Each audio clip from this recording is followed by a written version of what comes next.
All right.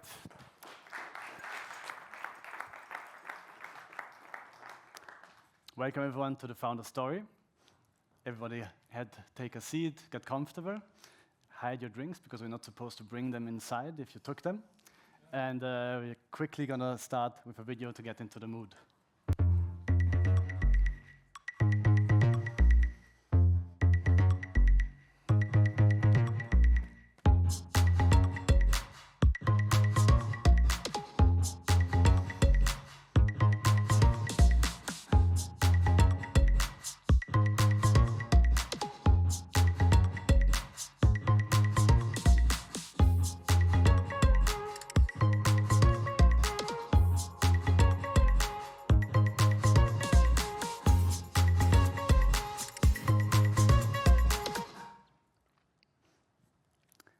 Great. So welcome again. I'm David. I will be your host for today. And in my day job, I work with a lot of those startups that are based here in Switzerland and help them throughout their cloud journeys. And through this experience, I saw a lot of the ups and downs that those companies go through. And seeing these moments made our team create the Founder Stories. And maybe a quick show of hands. Who has been at the Founder Story before? Okay, wow, yeah, quite a couple. So those who haven't been here, the idea is to create a community event where we bring founders in front of other founders and talk about some of the topics that are most relevant to you. But clearly, we're not the only ones who are creating this community. There's a lot of community shapers, and there's a couple here that we partner with that we want to give a big thank you to. They work every day to help support and grow companies to build the next new big thing and hopefully succeed with it. And if you yourselves are at the moment building, I recommend reaching out to them for advice. And then there's another group that I would like to give a big thank you to. And that's you. You here in the audience. Because the discussion that we have here today, it should not stop on this stage or in this room. You're the only ones who, after listening to us and being the only ones who have heard what has happened here, you will be able to, when you go outside, talk to a friend, someone you don't know yet, and talk to them about whatever you heard here has made you think about, how it has made you feel. And it will be this common sense of community that we create through this sharing. And maybe later on, when you go home and you feel a strong urge to post about this experience here on social media, don't forget to put our hashtag, the Founder Story GCP, so we can find your post. You can find your post up here next time you join, and the founders will be super happy to see it as well. And last but not least, a big thank you goes to the founders. It takes great courage to come here on stage and share some of the most vulnerable moments of your career with us. But most likely, and especially if those who are founders here in the audience, will see themselves in some of these stories. And maybe when you're in a similar situation, you will be able to think back about how they solved this issue, or maybe reach out to them to talk through the problem that you're facing. And with that, today's topic. So today will be all about Web3 and the crypto valley.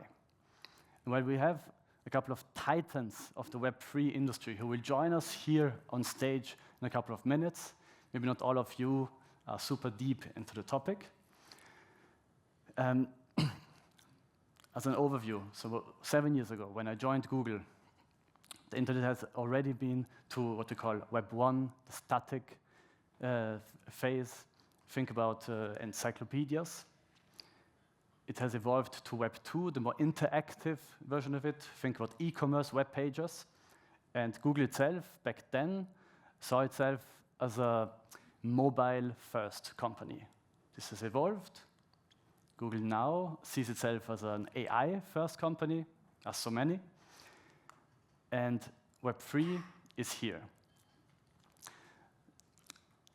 And while initially Web3 started with the idea of bringing ownership online, it has evolved around a couple common principles, and those are decentralization,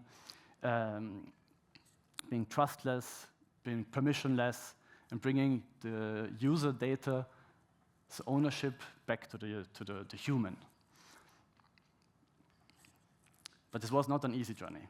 So in the first years, and especially in the couple of years when Web3 became more well-known into in the world, its claim to fame, let's call it, in the 2010s, there was a lot of talk about the hype around it, a lot of talk about the volatility in the markets that has made some people rich, talk about meme coins like Dogecoin, and maybe some Hollywood-esque fraud that has taken place in the world. So not the best PR. But this has changed significantly. There's more and more firms that are going to Web3, more and more firms who are using blockchain technology. Just a couple of examples. There's Maersk using it for logistics. There's the likes of Nike and Starbucks who are using it for loyalty programs, and even Google Cloud. They're building the next revolution of payments in this very office here in Zurich, using blockchain technology. Web3 has found a great home here in Switzerland. It's found a great home in the Crypto Valley, and for those who don't know where the Crypto Valley is regionally, it is the area that starts in Zug and goes from there. And maybe someone in the audience wants to have a quick guess at what the number 17 on here might mean. Just shout it out. Crypto foundations in Zug. It's a good guess. Unicorns. It's exactly that. So I don't know who said it.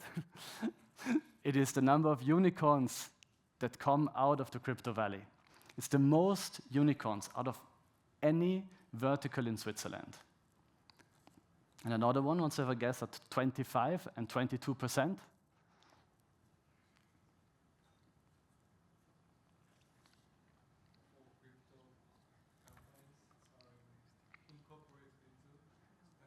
The number of companies incorporated in Zug, hopefully a couple more. So there's thousands of companies who are incorporated in Zug at the moment. And could have been.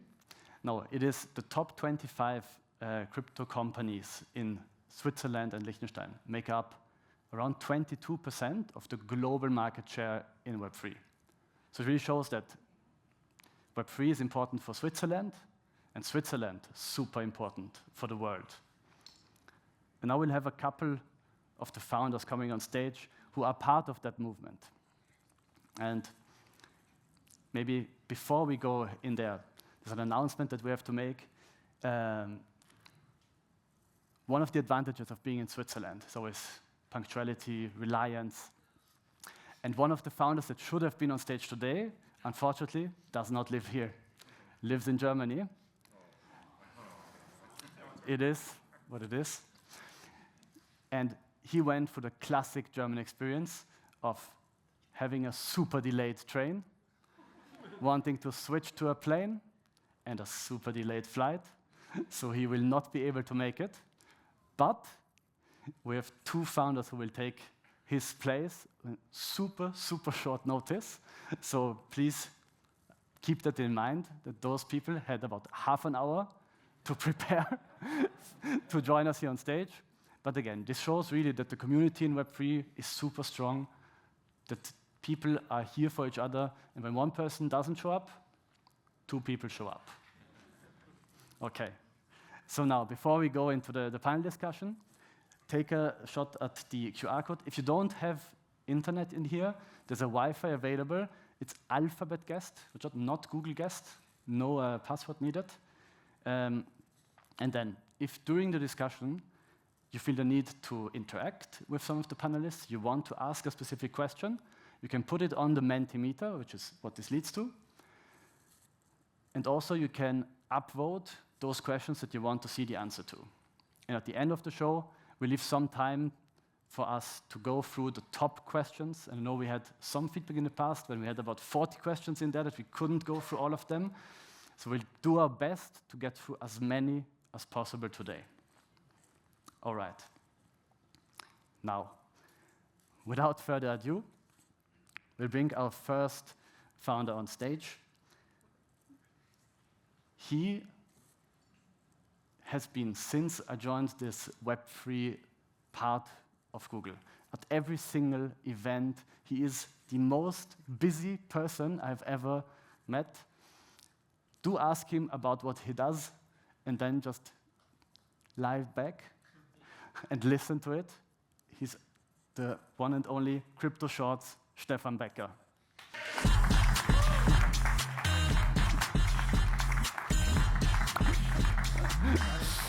So da.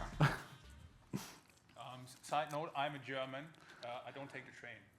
So. He actually told me before. That's why I fly everywhere when it goes to Germany. All right. So our next founder comes from the heart of the crypto valley, from Zug. And although they're claiming they built the next AWS of the Web3 world, I would say today they're building the next Google Cloud platform of the Web3 world. Welcome on stage, Louis.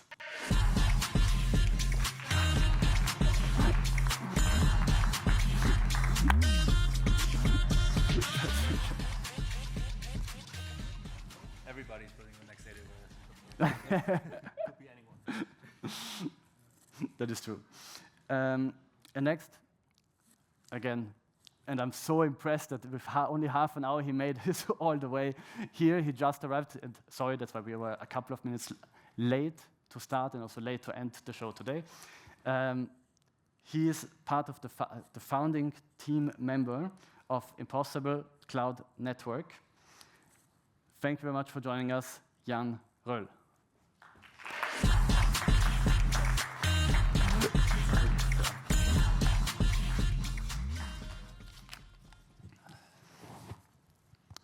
All right. So, to just get started, I'd ask the three of you to just quickly describe what you do and the company that you work for or represent. Maybe, Louis, you want to start? Test, is this? Yeah, this is on, right? Yes. So, hey everybody, thanks for showing up on a hot day, on a hot summer day. I'm Louis, I'm one of the two co-founders of Gelato Network, now Gelato Cloud. And we started out 6 years ago in Berlin, actually, and since then immigrated into Switzerland, which was one of the best decisions of my life, I've got to say at this point. The reason I'm here today, no pun intended. So yeah, we started out automating smart contracts, so that's the roots of Gelato. We very quickly sort of hit PMF there, won like customers like PancakeSwap, InstaDepp, Aave, all these guys were using us, but it was very niche, so we expanded from that into providing APIs to make transacting on-chain very simple with gasless, account abstraction, all of these things. Nowadays also smart wallets for the nerds out here, 7702 stuff and so on. And we also hit sort of like a breakthrough when we launched our rollup as a service, which, for example, is used by Kraken for their ink chain, and you know, like some perpetual trading applications are built on top of that, and so on. So yeah, we are very, very tech heavy, working with the best projects in the space for many, many years. And we're based here in Zug. The team is fully remote, but we have a core team here in Switzerland. And yeah, great to be here again. Thanks a lot for having me. Great to have you. Maybe Jan, you want to take it? Yes, sure. So during the introduction, it was quite interesting because you were announcing the next AWS, and this is also what we are doing. It seems like to be a big issue. We are building the next AWS, and we're trying to compete with the so-called hyperscalers, which is AWS, Amazon, and Amazon AWS, Azure from Microsoft, and Google Cloud, as you've also pointed out. And if you think about it, it sounds like a massive challenge, but in a way, something like this has been done before. If we look, for example, at the Bitcoin, which is something you are all aware of, we see that it is one of the biggest computational networks in the world. So what we and what other projects that define themselves as DePIN, Decentralized Physical Infrastructure Networks, have seen, and we can definitely go into more detail later, is that you can incentivize a large amount of people and resources to jointly build out a large computational network. And of course, what a cloud service or cloud ecosystem needs is a lot of hardware and a lot of smart people building these cloud services. So in a way, we are building the next generation, or the foundational layer for the next generation internet. And I'm, of course, very happy to go into details during the discussion. Maybe a bit about myself. So I started at Impossible Cloud when there was just 10 employees, so just at the seed round. And we've grown the company then from 20 employees to now over 80 employees. And this was back when it was just the Hamburg entity. We figured out a lot about the traditional cloud market. So actually we started a bit more from the demand and from the Web3 side. And now we have opened the Impossible Cloud Network Foundation, which is our Web3 entity, and this is based in Zug, and also excited to talk about Zug, the crypto valley, and everything that makes this. And also let me add to share some credit here with Google. Actually, it happens that on Gelato, most of our hosting services are all on Google Cloud, actually. And actually, we have our Chief Infrastructure Officer in the audience. You can raise your hand, Alessio. If, in case anybody wants to learn about Google Cloud, he's there. Find him later on. Okay, I'm not paid to advertise Google, so I'm not doing it. I'm here taking over the entertainment part. No, seriously, my nickname is Crypto Shorts. I'm running Crypto Shorts Advisory, so obviously an advisory company advising startups and telling them actually why they would fail in the future and probably how they can circumvent it. And I'm telling this from my own experience. I failed so many times. I've been a millionaire on paper, holding shares in companies, I don't know how often, but technically I'm retired, but as you can see, I'm not. Chairman to a few other companies, and actually what I'm trying to do is bridging the old world and the new world. So Web3 is my passion, but I'm also looking at it from a UX perspective, and how do we achieve like the growth that we all want to see and that we all need, from the 5% that we're currently servicing to the 100%. And so that's, bridging old world, new world. If any questions, how to fail fast, I'm your man. Quick question, is it because of the shorts or because you're shorting? Like both. Actually, there's a story on both, but I don't want to go too deep into it, just like, Yeah, makes sense. Thank you very much. Maybe we'll first focus on the two founders here, Luis and Jan. And what I'd like to dive into first was like the early days of when you joined and created your companies. And maybe can you tell us about, was there maybe an aha moment when you said, now I want to venture into it, go for it, build what you are building, and how this came about? Sure. So it's probably quite descriptive to talk about the co-founder, whose name is Kai Wawtzenek, who's a serial entrepreneur in Hamburg. And his vision is the one we all share, everyone that works at the Impossible Cloud Network Foundation and, of course, the Impossible Cloud. What Kai did before was build a gaming company. So he built a company that was called Good Game Studios, and he served millions of clients around the world.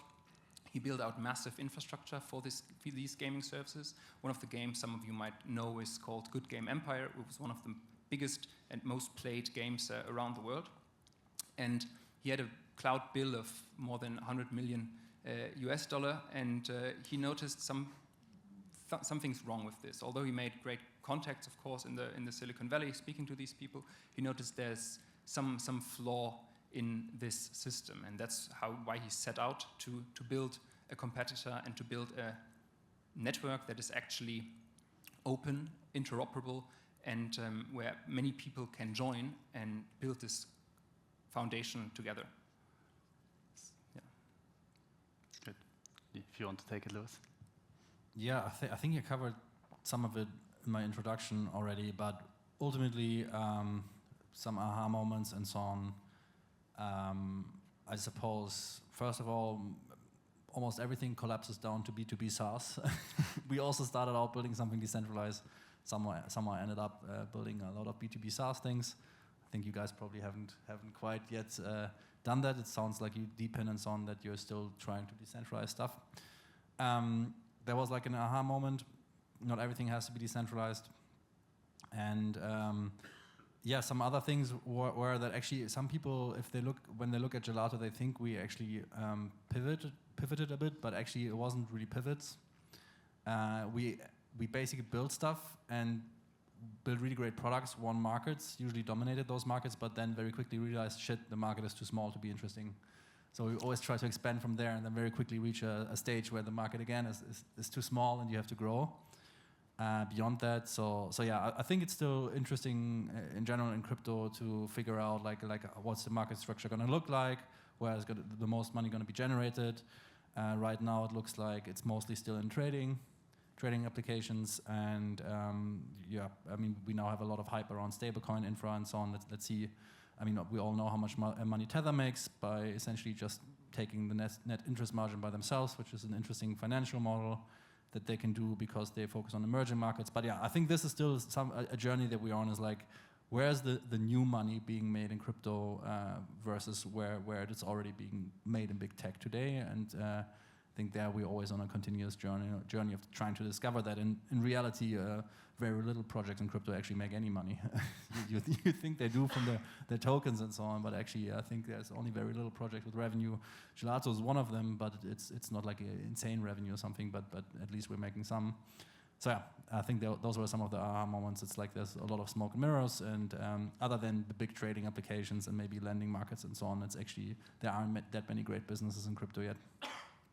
I would add to this, so what we learned very early on in the journey, because we started on the B2B side, is that, of course, customers need real solutions, right? So we started with a very simple S3 cloud storage service, and we'll continue to build up the stack from this. And what we've said earlier, or what I've mentioned, is this term called DPIN. It's Decentralized Physical Infrastructure Networks. This is projects that try to do similar things as we do. They try to assemble a lot of resources in their ecosystem and then offer cloud services, or it can be sensor services. It can be very many services where you need a lot of resources that then generate a service.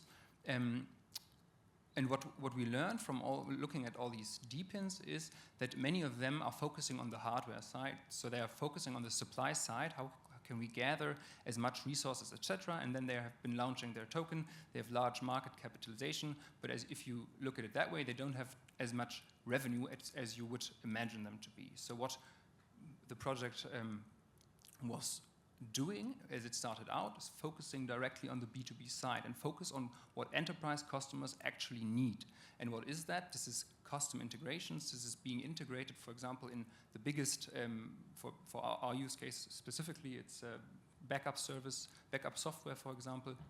So we spend a lot of time and resources building out these relationships and building these so-called deep integrations. So I think what's super, or what might be a learning here, is to really focus on the market and the problem that these actual customers have. So we hired people that have been in the traditional B2B cloud, or back then it was just IT infrastructure space, and really listen to them. What are the issues that these enterprise customers really have, and then implement it. And then, as you also said earlier, Lewis, and there's probably many projects try to do, decentralize later on.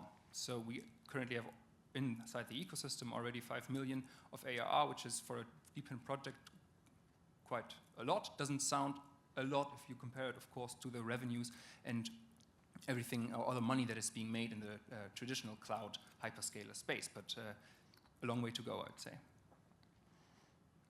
Okay, and I mean, I think one thing I hear, right, is a focus on what the market wants, focus on the kind of the customer. And maybe my question would be, so is there anything that you see in terms of, there was always a lot of hype around blockchain solution and crypto, and how do you separate with the noise from where the actual revenue opportunities lie? May I quickly jump in? Sure. Because actually I want to follow up on what was said earlier. Because I have a feeling we still focus too much on the tech. So my opinion is no one should care about the tech.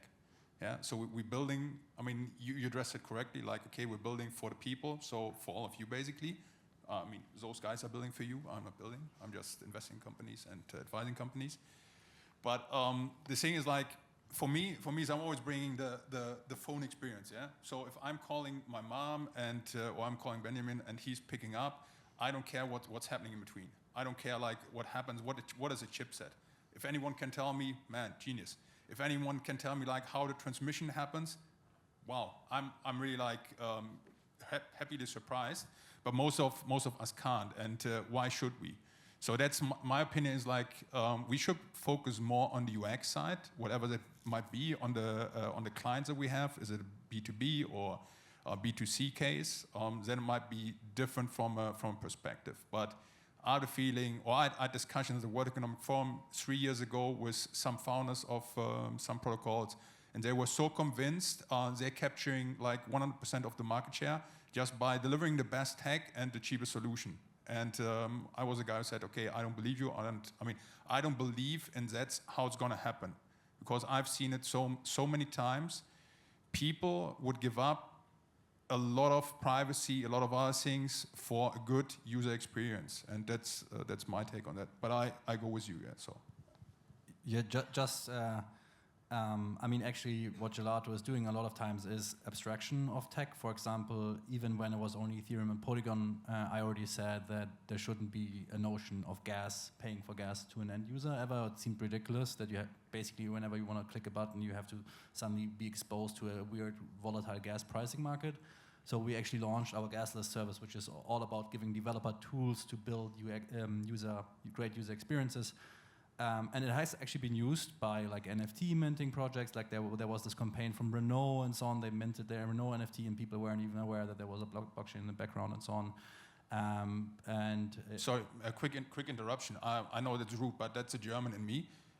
Does everyone knows what we're talking about, or are we getting too technical when we're talking about gas fees and all this kind of stuff? I mean, it's for you, so that's why I'm asking, and I have the feeling like some people are on their phone, so that's why I'm curiously interested if we're like going too deep into tech.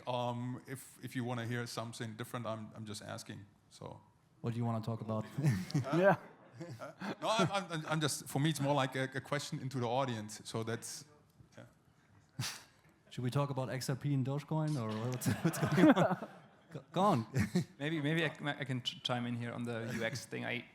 I do agree that crypto has a terrible UX. I've been in the space for a couple of years, and I'm still struggling to use one chain and then the other chain and then cross bridge. And there's a lot of complexity still there. But also, I would say, because a lot of these use cases are for developers, right? And these people don't care. They're excited about the tech. They don't need the perfect iPhone UX, right? So there has not been this ChatGPT or iPhone moment for crypto right now. That is true. It might be on the horizon. We can definitely talk about things like stablecoins, for example, which is a large thing right now. But why is it? Because it has tangible benefits.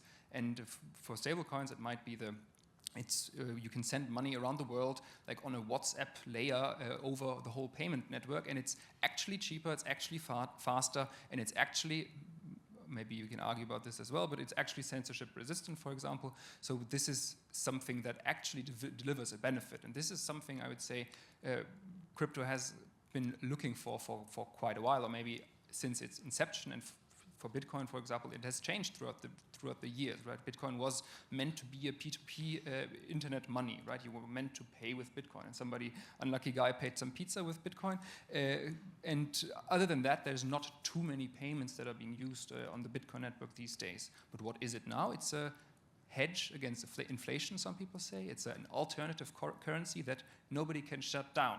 And as we've seen with multiple things, and maybe leading this more towards the cloud angle, it is not unlikely, or it's not impossible that some companies can actually shut down large parts of the internet, large parts of services that we use on a daily basis. This can't happen with Bitcoin, for example, because it's decentralized and it's a sovereign system, and that's a benefit. That's why it has persisted so far and will most likely persist in the future as well.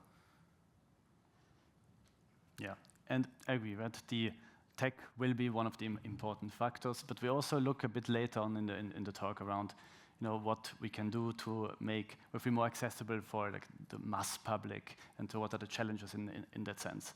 But maybe to switch back a bit to kind of your early days of your founder's story. Maybe when it comes to hiring and attracting a big talent, can you share a bit your thoughts about what you can do to create a strong company culture, also specifically in a kind of decentralized company and then in a very highly competitive industry as well? How do you go about that? So one thing that's one trap that's easy to fall into is to try and enter the bidding war for talent, which is crazy. Like there's so many scam projects raising like a shit ton of money in a very short amount of time, and they offer insane salaries to, let's say, really underqualified talent.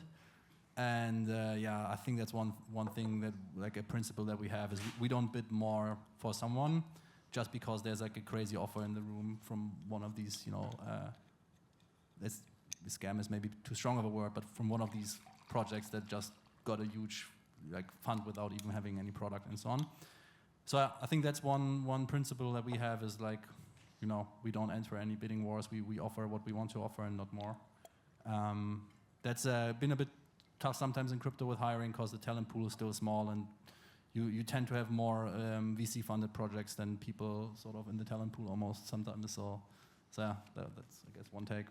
I think one thing to add, if it comes to hiring, this is, or might sound superficial, but A players hire A players and B players hire C players. And as you can see, this always goes that one route. And so what you always have to focus on is you can't compromise. You can't compromise, especially in the early days. It needs to be a small team that's very dedicated, that's there, not necessarily 24/7, but you need to put in a lot of effort, especially in the days, because it's hard to focus on the things that matter, because there's so many things that you just need to do in order to keep everything running. Like, for example, we are a bit far progressed, but I'm wearing a t-shirt now that's quite dirty because we have been carrying around 8,000 items of merch up to the 4th floor in the CV Labs office today. So this is something that doesn't drive the project necessarily forward in terms of revenue, etc., etc. But you really have to stay focused while there's so many like just things that are for maintenance and not necessarily for the strict KPIs, so to say, that actually drive you forward. So maybe back to the beginning, A players focus on just a small team of very dedicated people that can actually drive the project forward. One thing to add to this that I find fascinating is what you said, the talent pool, of course, is small. If it comes to, of course, Web3 developers, etc. But what's very fascinating, I think, about decentralized project is that you have the thought of open source. So you not only hire, you don't only, in our use case, you don't only attract resources from outside your centralized entity, but you also can attract people that can contribute their ideas, etc., into your ecosystem. And if you look at projects, large open source projects, you can see that they are growing very, very fast, and you can't even have that many recruiters that can recruit on these many dimensions at the same time. And this is, I think, going back maybe to the beginning, this is the power of Web3. This is the superpower of decentralization, that you can build on very, very many layers, on many dimensions at the same time through the thought of open source. So super agreeable this time, yeah, A player hire A players, true that, and that's what I've seen. But I also want to add, I think diversity is key, and don't get me wrong on the diversity part. So I'm not talking about genders, and it's more like diversity of thought, diversity of background, and everything. So it needs to be diverse and it needs to be complementary. So whatever skills you have as a main founder or as a founding team, hire complementary people, because that's also a mistake that I've seen quite often, or I'm still seeing, that people hire people that are alike. So they hire the same. But then it's like you're surrounded by yay-sayers, but you're not getting shit done. And that's something, sometimes you need to have someone who's opposing, who's saying, you know, what you're trying to do is not the right way, and then you argue about it, and then you find a solution which might be better for the purpose of the company. That's my take. Yeah, fully agreed. I hired him and I paid him generously, just to say. Yeah? Nice clapping. Fully agreed. I think it's always easy for a founder to be surrounded by an EA sayers, etc. And there's like some form of black hole, or you can't see. So it's open. It's very important to be open and also to be transparent to your team and say, hey guys, you can actually challenge me on every idea that I bring up, and every voice is being heard. I guess it's like that's what you mentioned, A player. Yeah, because if I would be a B player, then I wouldn't accept other people's opinion, technically. Yes, that's definitely a meta quality of B players, probably, that you just go your way and you don't actually focus on the idea itself, and you just are full of biases. That's definitely something you don't want. Sorry to all the B players out here. Don't take it personal. All the B players, raise your hand.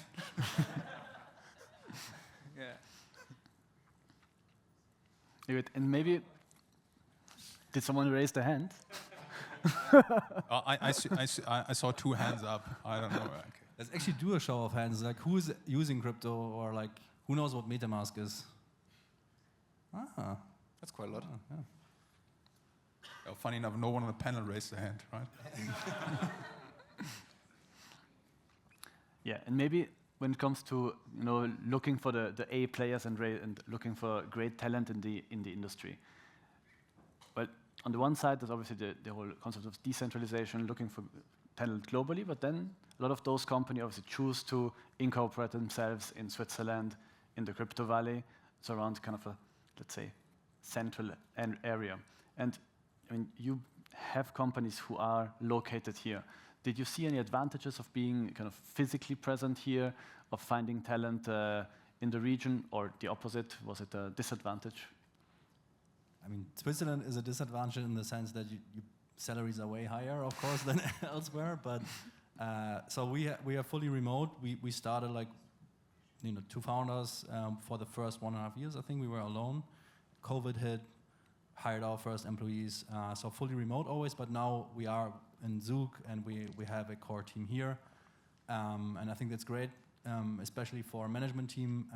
I think you can't really replace a sort of hand-wavy, leg-heavy whiteboard meeting so easily online. So if you need to meet people to bounce ideas, have very heated discussions like fighting and so on, you need to be in a room together.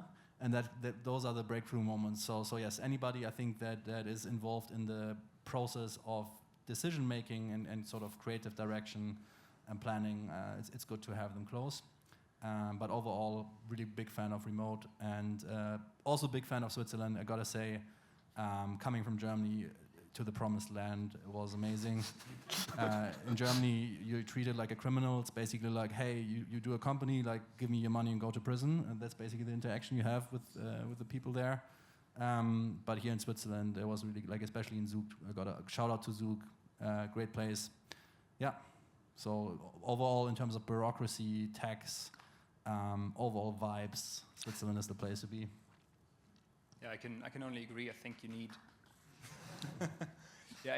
you need talent at one place. You have that with all the institutions here, like ETH, etc. There's great startup initiatives. You have the big companies here as well that can offer let's call it an exit scenario, but also can offer like resources in the beginning and in the early stages. And this is definitely something that Switzerland has quite a lot of resources, especially if it comes to the first moments of founding a startup. There's very many foundations, there's very many opportunities to get funding for your idea in the first stages. So I think Switzerland in this case it's very amazing to be here. Yeah. Did you look at other places where you're thinking about incorporating? Definitely, yes, definitely. So I think there's multiple options at the moment in Asia, or maybe in somewhere else more towards the Caribbean, etc. But I think it was very clear for us that Switzerland just signals this strong reliability, strong safety, and of course, if you're in a market that works on trust and on enterprises that are needing to trust your company, you want to have the regulatory environment that just enables this. So Switzerland has is like a good sign to be incorporated here, I would say. Agreed.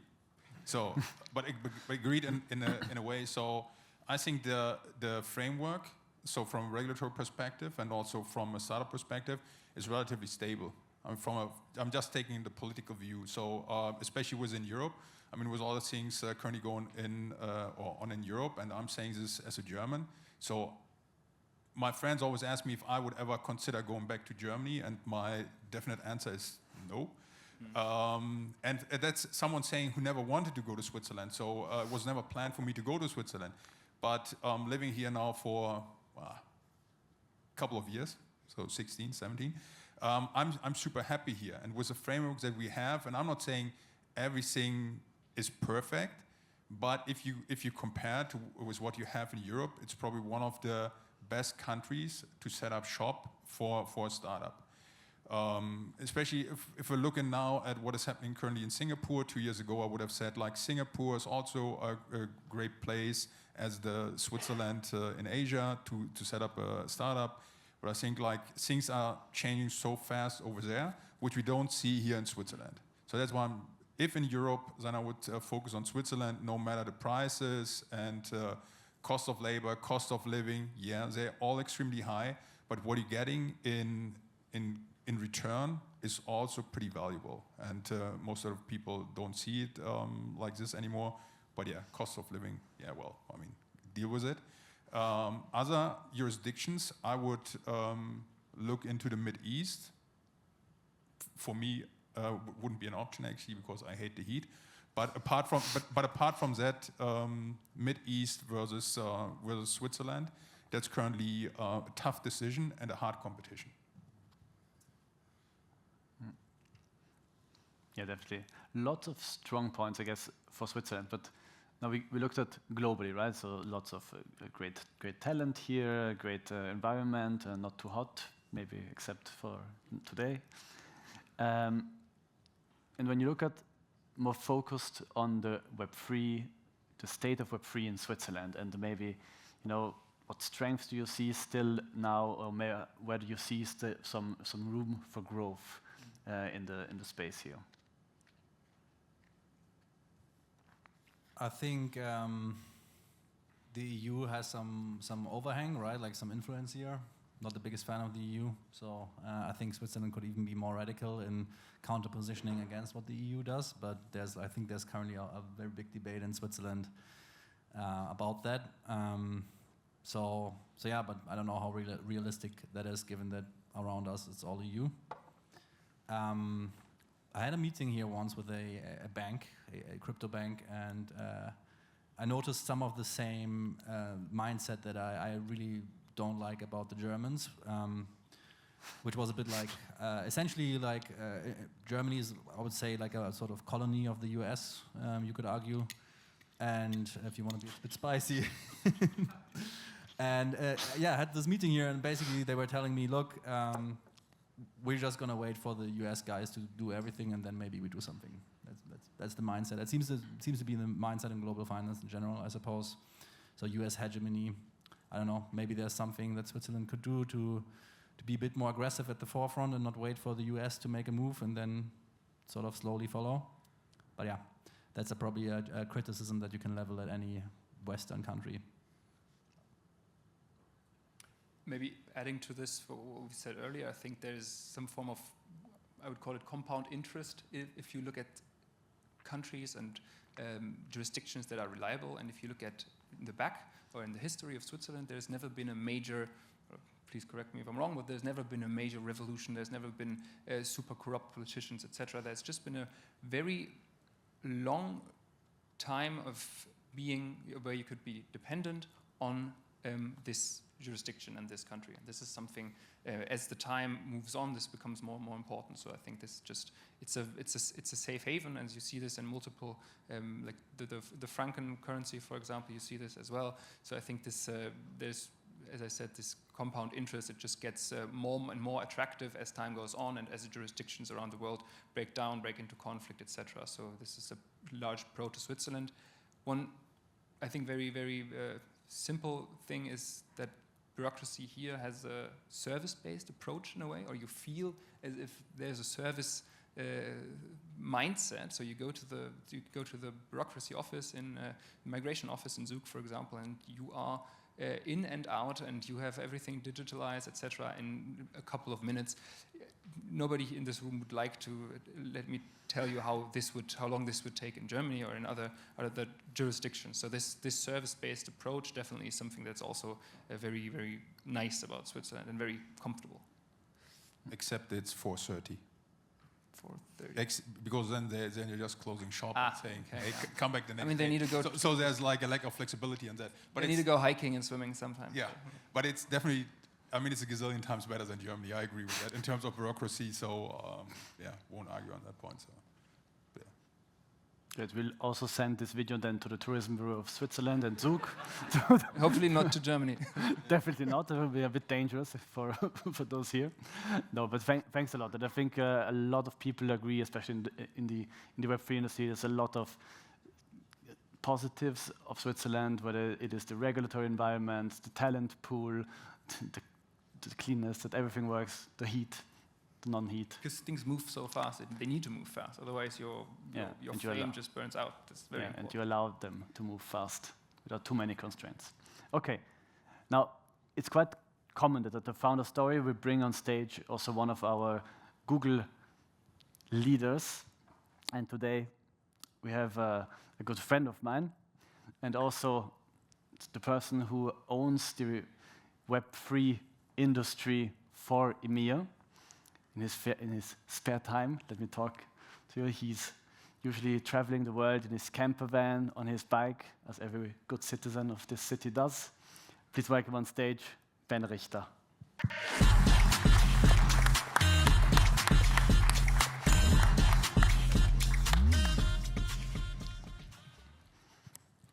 Perfect. So Ben, for those here who don't know you yet, can you introduce yourself and maybe your role at Google?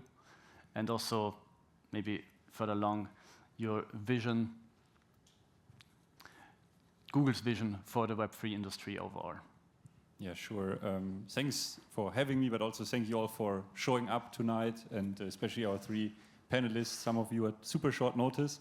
My name is Benjamin. I've been with Google now through all these cycles that David described initially for almost 10 years. And I've seen Google evolve, and I've seen the internet around Google evolve. And my main focus is to navigate the product landscape that Google Cloud has to offer, but specifically when it comes to our blockchain offerings. But this is not where my focus ends, because as everything is moving so fast, I'm trying my very best to keep up, and Google is not just this bubble here in this room or this big office. And we have been kind of active in the space for a while, and this was with hesitation, like just to give a super brief history, because I think some of you have heard it before, but when kind of blockchain grew a bit, Google was quite skeptical, and this I think is typical for a large company, that you have to be careful and a bit more like conservative. And so initially we had many blockers in place that would prevent projects like Gelato to actually build on our platform. And over time, especially over the last 3-4 years, this has completely shifted from being careful and not like wanting to step a foot wrong to being very supportive. And so much supportive so that we believe we have been active in the Web2 space with our own products, but also enabling developers in that space, building cool stuff that connects with Google or is inspired by Google. And we want to bring this momentum into Web3. And as David initially said, if you would have asked me maybe a year ago, I would have said Web3 is anything that's blockchain, and that's kind of where it ends. But hopefully we'll talk about it a bit later as well. I think Web3 is now more than that. There's a lot of really groundbreaking technologies evolving and coming together. And as I said, for myself, it's difficult to catch up. But for anyone building things, you also need to have access to the latest tools and have ease of access. So as you guys already mentioned, I was like, struggling not to jump on stage earlier to join the conversation. But yeah, there's the one side is things can be complicated. Hopefully we will all work together to make it easier for developers. But then there's also this whole user side. And right now, what Google is doing is mostly providing tools for developers. And we've seen a little glimpse of that also Google users will kind of get a bridge into Web3. But I'll talk about it, I think, a bit later. Yeah, perfect. And I think we looked into this a bit earlier. So what are the kind of hindrances for or obstacles from mass adoption of Web3? And I think that's a bit what we are trying to do, but maybe where do you see still some room for growth, or what is needed for mass adoption of Web3 to happen? So going back to the discussion we had earlier about UX and so on, I think first of all it's important to define what sort of market is crypto even going for. And then of course on the pitch decks and the visions, it's like everything, right? But I think it's becoming pretty clear now that, at least for me, that crypto is most likely a B2B technology. Like there is consumer crypto, bearer chain, abstract, whatnot, but most of the time it's cringe as fuck. Sorry, sorry. You can cut that out.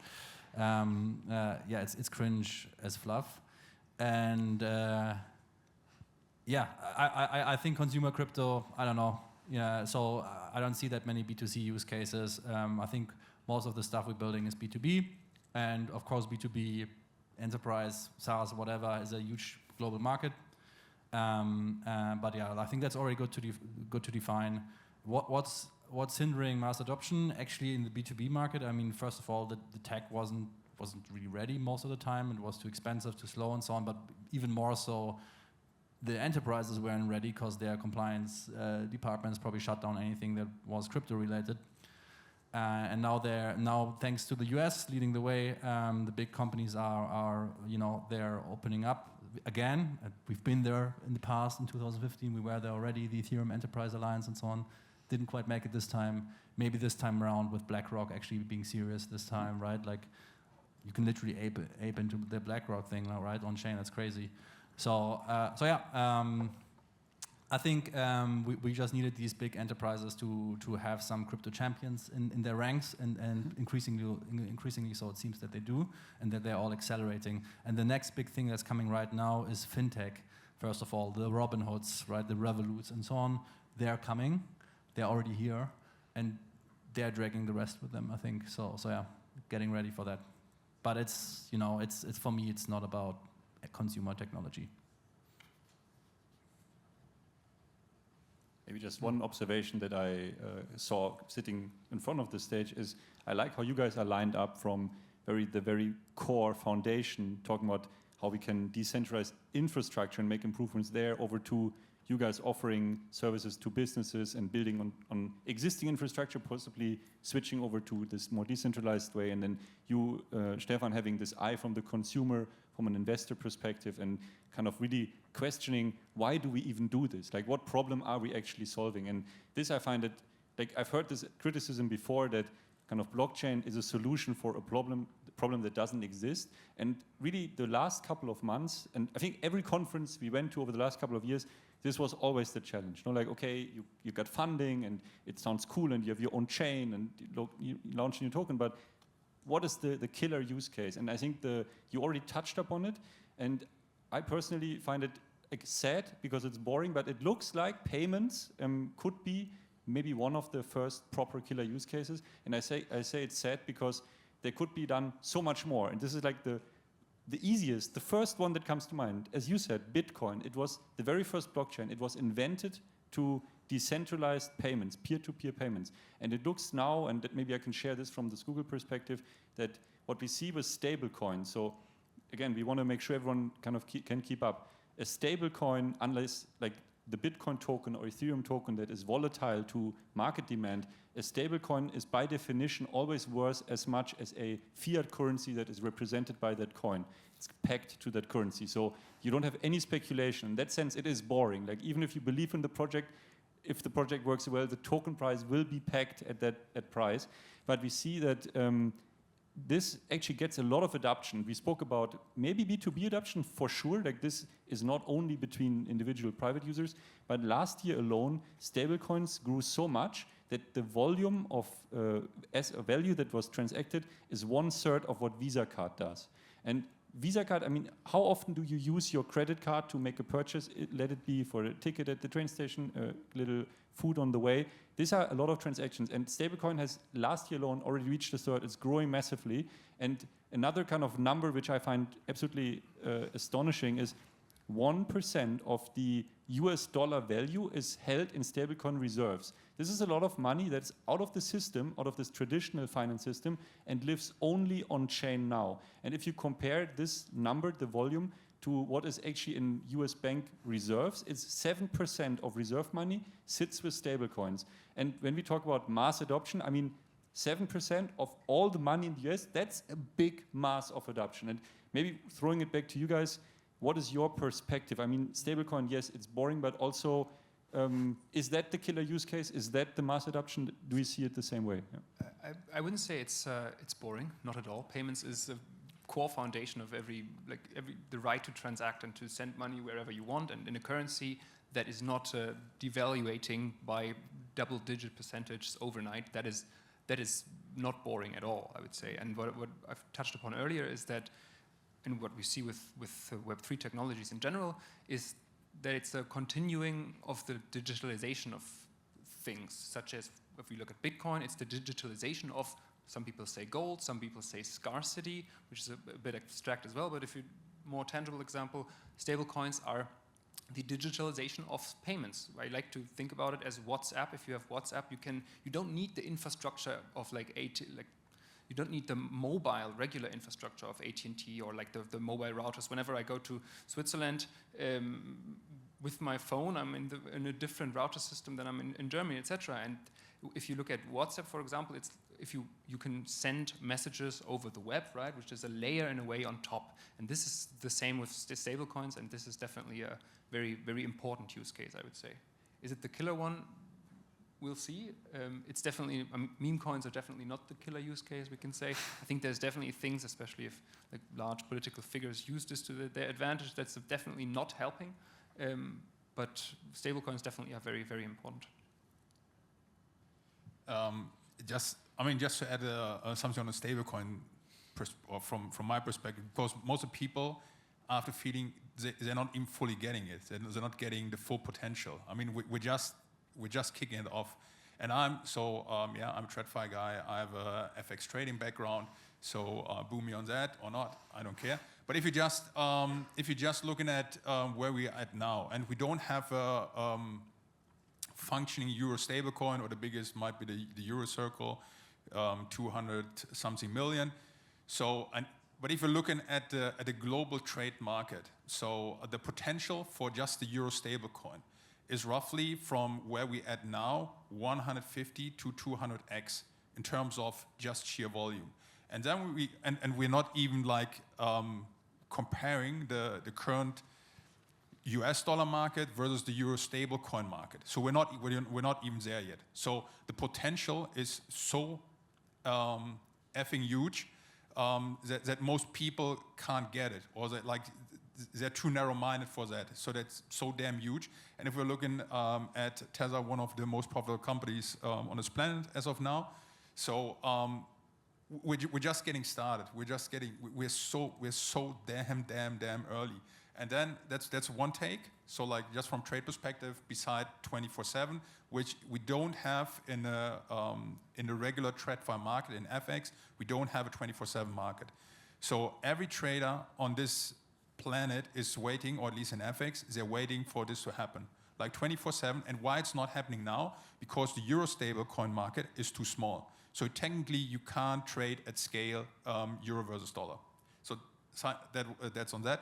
And from a mass adoption, from a retail perspective, whenever I'm having this discussion in Europe, in the US, developed countries, Switzerland, they don't see the problem. It's not an issue. I mean, here I can pay chewing gum with my Amex credit card. Yeah, I'm just picking the most expensive one. But it's possible. Now, I guess you mentioned it, last high volatility in some countries. I mean, we need to go to Turkey. So Turkey, high volatility or overnight devaluation of currencies, and that's what we see around the globe. So if we're excluding the US, and even there we can discuss in terms of devaluation, same goes for Europe.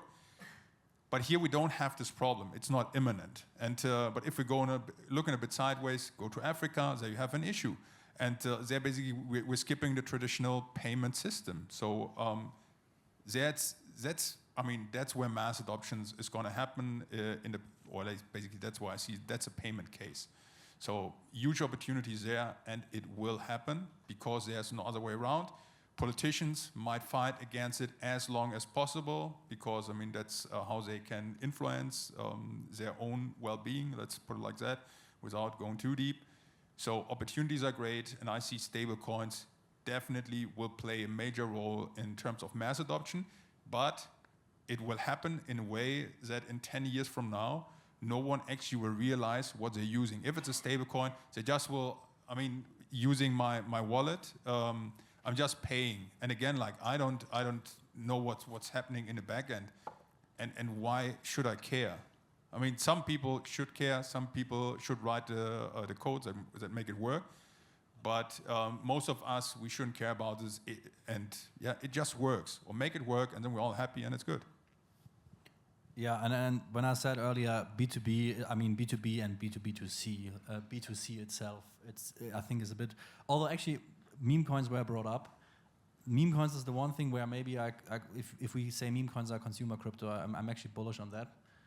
Because having internet finance, internet capital markets, being able to very quickly financialize a tweet or a meme and trade them, or even socialify, I think that there's also a consumer future there.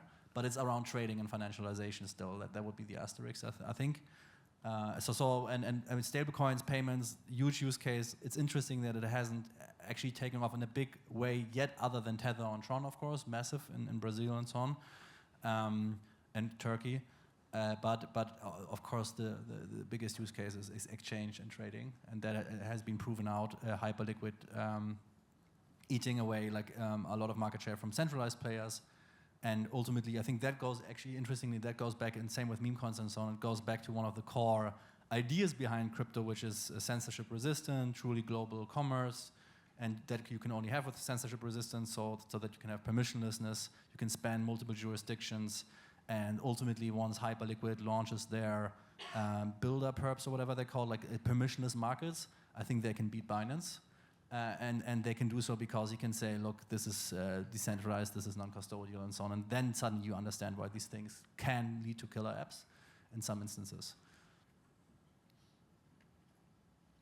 Yeah, maybe adding to the search for the use cases. So where do you need a system that is really sovereign, that is relentless, where you can actually have a resilient infrastructure, and where you can cut out intermediaries, for example. I think that's, if you look for use cases, you always want to look for these characteristics. Where do I need this? And that's definitely where we can find the next application that needs to be built.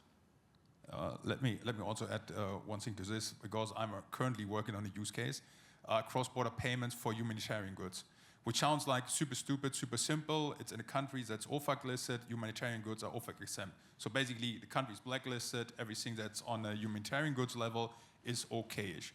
But there are so many things that come into play. So technically, if you want to get your money out of the country now, you're paying 18 to 20%, just fees. Or you have another option. You wait for 6 months, and then you're getting your money out at a preferential rate. So and we're currently talking about just year one with the current network, with the bank we're working at. We're talking about 5 billion transaction volume year one, just on the get-go. And then if you're just saying, hey, we're just reducing the margin by, even if we're reducing the margin by 90%, it's still a good margin business. And that's one thing. So I think opportunities are great. And to adding to your point, I think mass adoption, or most of the business, will be done B2B. Most of the money will be done or will be made on B2C. Yeah. So retail, from what I've seen, in a fintech business, most of the money always has been made in retail business. Well, most of the business is in. Yeah, but the retail won't know that it's crypto underneath, right? That's sort of. Yeah. But they shouldn't know. Yeah. Yeah. Great. Okay, we are almost at time, so we'll switch now to the Mentimeter and some Q&A from the audience. Let me look. Oh, great. So, Stefan. Definitely a fair question. They definitely will fail. I mean, just sitting next to me, I've seen more companies fail than I've seen succeed. So there's a high chance they both will fail. I'm not hoping for that, but I also have to admit I haven't been talking to all the founding members. I haven't looked like in depth into what they're doing, how they're doing it. So that's why my feedback will be like super artificial, high level, and I'm really like I'm super happy if they prove me wrong, and they will be the most successful companies, like number one and number two spot on the CoinGecko ranking. I would be super happy to see that. Any retaliation? I mean, statistically, most startups fail, right? Like the question is what time horizon and what do you consider a failure, right? But yeah, so far so good. Yeah, definitely adding, like, don't need to repeat that the statistics are always against founders when they start something. But I think what Impossible Cloud Networks rides multiple tailwinds. There's a large call for digital sovereignty. There's a digital ecosystem like this has not been built out before, and we see it from very many parties that give positive feedback to this. And also, I would say, success in terms of financials. Does anybody pay for the product? It has been proven so far. As I said earlier, there's already product market fit and revenue happening. So it seems to be a problem that the market has been looking, where the market has been looking for a solution. Okay, thanks. Let's switch to the next one. I guess what we'll do is we'll just have one of you answer most of these questions, so we can go for a couple, because I see there are 45 questions, and thank you for this. So maybe... Should have brought the beer. Huh? Should have brought the beer. Yeah. What real-world problem are you solving that can't be solved better with a Web2 solution? Am I on the spot? Yes, you are on the spot. I mean, in the end, it's about incentive alignment, right? You can't align. This is going back to the use case topic. Why do you need crypto for? You need in a trustless and maybe pseudonymous or anonymous way. You need to align incentives for very many different parties. And what we are building is, as mentioned, is a decentralized cloud ecosystem where multiple parties add hardware, but also add services, etc., into this ecosystem. And these parties, they of course need some form of settlement layer. So they need a trustless system, which is in our case a blockchain, where these transactions and where consensus is being formed. And this is something blockchains can actually solve. And currently, not many other technologies have a similar solution to this problem. Yeah, thank you. Can we get to the next one? I guess it's going to be you, Louis. We had that one already, right? So I think. Yeah, how are we going to achieve mass adoption and increasing a bridge towards real-world use cases? Well, I guess we went there. Stefan, what's the number one thing you tell founders, but they just ignore it to do it either way? No, so technically, what I'm telling every founder, so it's basically a different kind of thing. So the number one thing I'm telling every founder is ask everyone you're talking to why you would fail. Why they think like you have a bad product, because you're getting the best feedback. So the feedback you're usually getting is, hey, you will fail because of ABC, rather than asking the question, why do you think I'm the best company on this planet? Because I tell you, hey, Gelato, they have the cone and the ice cream, that's great. So the logo is great, but it doesn't help you in any way. But technically, what most of them ignoring is just like focus and get client feedback before you start anything. Most are just rushing out a product because they're feeling like, hey, everyone is waiting for them and it's the best solution, which usually is not the case. Okay, thank you. Can we have the next? Ben, I leave this to you. Bitcoin price on Christmas. Well, I can tell you what the stablecoin will be priced on Christmas. Exactly it is right now, and that's where my knowledge ends. Yeah. Great, thank you. So, then for you now. If you had to start again with another Web3 idea, what would be worth building? It's a good one. Tough one. Yeah, but I mean, Luis, you didn't stop at Gelato, no? Like you continued building and have another startup. Yeah, so we have a spin-out, something that was built inside of Gelato and spun out because it's a DeFi project, not an infrastructure project. Arrakis, it's like on-chain DEX, market making, liquidity making. But this one is, I mean, to be honest, I could give you a bullshit answer right away, but this one gets me thinking. So to be honest, I'm gonna think about this one and not hold you up.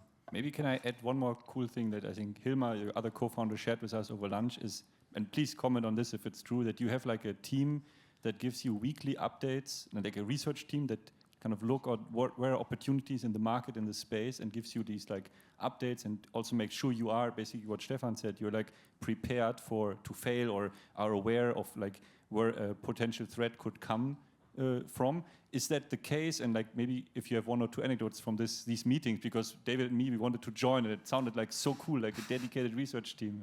Yeah, we definitely do that, but Stefan is definitely right. Like you should always talk even more to clients and so on. Like I feel like no matter how hard we try, like some human tendency is like you don't seek out people and random people and ask them the hard questions. So I still think we could do more of that. But yeah, I mean, I could answer this question.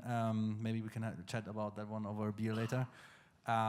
What would be worth building? Whatever Bridge did, because they got acquired by Stripe for $1 billion and no one knew where the hell they were coming from. So whatever they did, which sounded like, okay, you have to have boots on the ground and talk to banks and their horrible systems and somehow build a simple API Web3 wrapper around it. Like that apparently was a good idea because Stripe paid $1 billion for it. So yeah.